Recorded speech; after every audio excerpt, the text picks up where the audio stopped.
We got big money in politics, whether it's unions or whether it's the arts community. Who knew? Who knew? Let me see if I can share this one with you. Do we have maybe a screen grab we can show folks? This is very interesting. Hunter Biden knew, according to the New York Post, who bought most of his art despite sham ethics plan. This is according to testimony from the White House art dealer. Oh my goodness. So he had an art dealer, like an agent, right, who's out there shopping his art. Well, it can be kind of a problem given his dad's position. So his dad's president, and you understand, like, beauty is in the eye of the beholder, right? And given some of the ethical concerns here, how do you actually price art? Why is one thing worth $5 and something else is worth $5 million? It's all up to whoever is buying it, right? They're putting the price on the art. And so what's odd about this whole story is that according to this testimony, the White House art dealer said, oh no, he wanted to know who bought the art. Well, why would Hunter Biden care? Why did he need to know? I mean, obviously he shouldn't know. Think about it for 2 seconds. Hunter Biden definitely should not know. Maybe somebody can keep it in a vault somewhere so that they can make sure there's a Chinese wall, like a real Chinese wall between Pops and Dad. And the policy wonks and the lobbyists and the rest of it, like somebody's going to be keeping an eye on this thing. But Hunter shouldn't be the one to do it, because then that actually puts him in the position of looking like it's pay to play.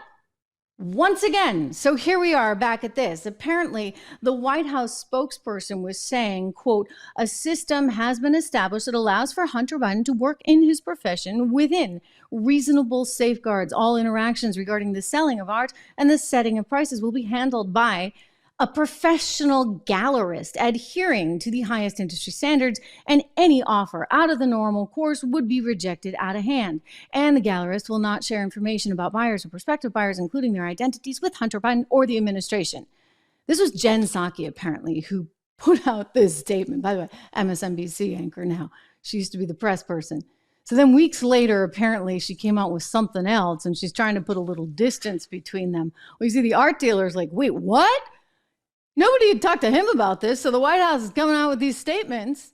Kind of like Harvard saying, hey, we ran an investigation into those allegations of plagiarism before they had ever run the investigation, right? They're out with the press release first.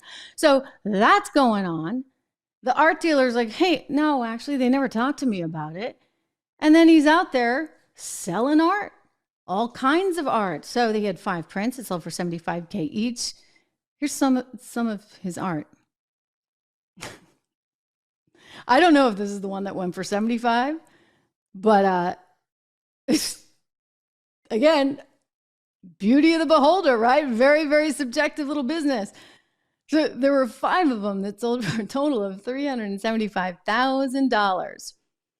Wow. There was another one, apparently, that was bought. Don't quote me on the price. I was going to say 500,000, but I want to be careful. There was some like realtor out in LA, and she wound up getting a gig where she's in charge of sort of the U.S.'s image all around the world.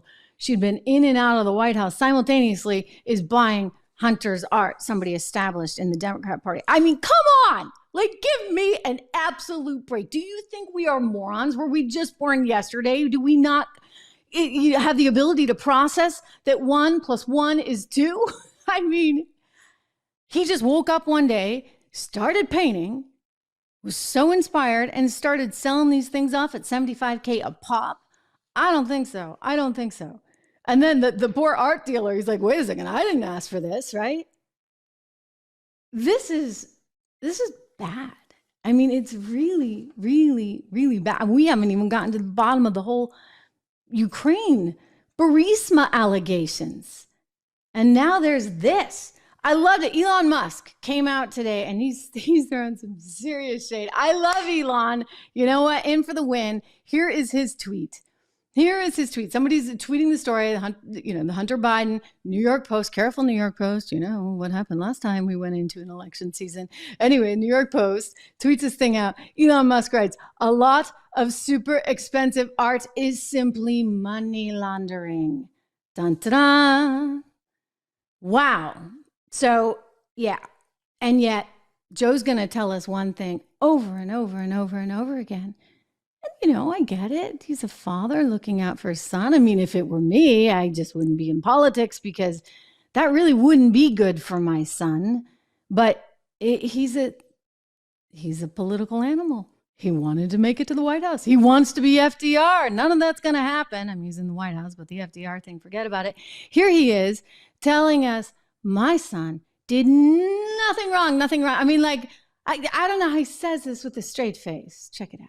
It's an open discussion, please. No, it's a fact. Well, you have raised an issue. Let the Vice President answer. Discredited. Did Burisma pay him $183,000 a month with no experience in energy? Mr. President, my son did nothing wrong at Burisma. I think he did. Mr. President, let him answer. He doesn't want to let me answer because he knows I have the truth. His position has been totally, thoroughly discredited. By who? And you I love that clip. I love it. You know what? It's really interesting on so many levels because on the one hand, you get the Fox guy who I guess is at CNN now, and he's pushing hard. And he's like, because he has his bias, right? That's the reporter asking the question. And Donald Trump's seen some intel that basically suggests, the laptop belonged to Hunter and there's lots of other sketchy stuff going on. And I don't know what Joe's thinking. He's just digging in hard. Nope, not true. Misinformation, disinformation. It's all wrong. Look, I got 51 spooks that came out and defended me. Bunch of thugs, right? A bunch of lying street thugs pushing their weight around. I mean, this is Blinken, who's now, there's testimony of him explaining, he went to the deputy director of the CIA, that would be Mike Morrell, and they hatched up this plan where they could get 50 more folks to come on and sign something saying it was all Russian disinformation. The laptop wasn't real, except it was.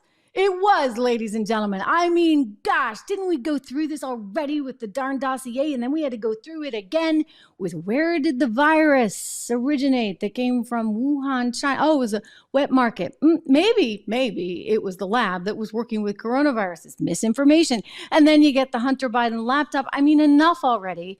Enough. We could go on and on. You see how exhausted the American people are by all of this.